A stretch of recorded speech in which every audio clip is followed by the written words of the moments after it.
I always wanted to do be an entrepreneur from my college days, even before that, because my dad was working with CDAC. He was in the team which developed the first supercomputer from India. So I had this entrepreneur bug biting me all the time, and but I knew that I could not. I had sort of limitations, so I wanted to work in a proper company. So I was working with Bosch after my college, and in there I was working on a product called Blockpump. Blockpump is actually a brand from Bosch, which is like in-car navigation, infotainment and all. So it provides the HUD for high-end cars like Audi, BMW and all. So I was working on developing a user interface for this device, which is into navigation, route calculation. So long before Siri and all came, it could take voice commands, things like that in the car. So I was working that project.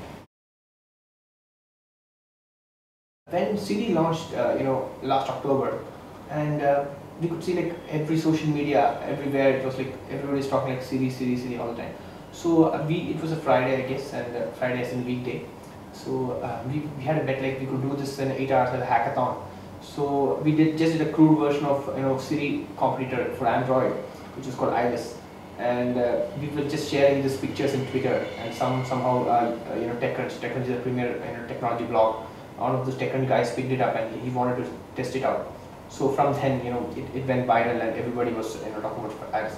That's when we realized, okay, this has a lot of potential, and then we started putting heads down and working on a production quality Iris.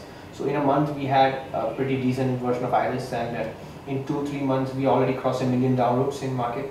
So we are also in the top download application in the Android market, and by then we were known as Iris guys rather than Friday.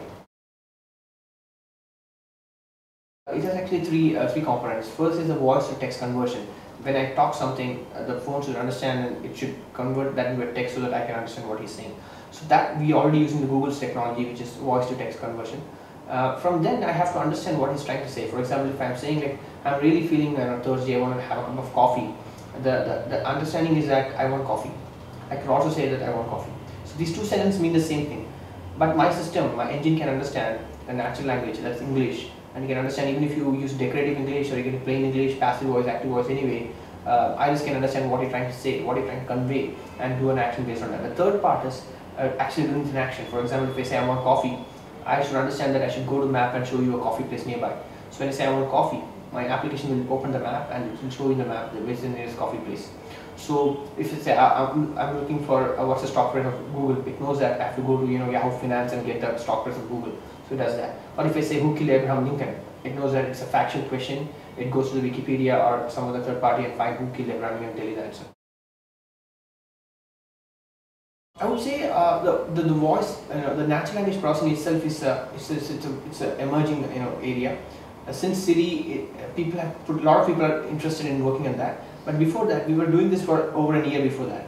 So this is very toughest. I would say in the computer science, in the computational analysis and algorithms, is one of the toughest algorithms to crack, because you can say a simple sentence in hundreds of ways, right? So I have to understand what he's trying to say. So this is an NP problem. In the computer language, we say NP is a really hard problem, and we are trying to work on that. So that itself is a really tough job to do. We would not say we are 100% correct on that, but we have a good hit rate on that.